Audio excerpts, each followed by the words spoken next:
علامہ اقبال کی شخصیت کے بارے میں ہم آپ کو بتاتے ہیں کہ اقبال کو دنیا داری کے ڈھنگ نہیں آتے تھے. جو بات دل میں ہوتی تھی کسی جھجک کے بغیر صاف صاف کہہ دیتے تھے اور بڑے بڑے آدمیوں کے سامنے بھی دل کی بات کہہ دینے سے نہیں رکتے تھے.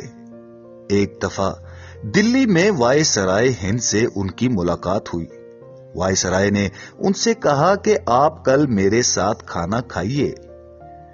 کوئی دوسرا آدمی ہوتا تو اسے اپنے لیے بہت بڑی عزت سمجھتا، لیکن علامہ اقبال نے صاف صاف کہہ دیا کہ میں کل دلی سے لاہور چلا جاؤں گا، اس لیے آپ کی دعوت قبول نہیں کر سکتا. وائسرائے کو مجبور ہو کر اسی دن ان کی دعوت کا انتظام کرنا پڑا.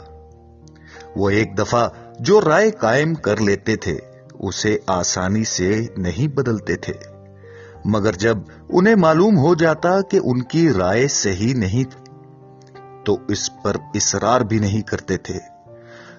ان کی گفتگو میں بحث کا انداز نہیں ہوتا تھا کہ دوسرے کی نہ سنے اور اپنی ہی کہے جائیں.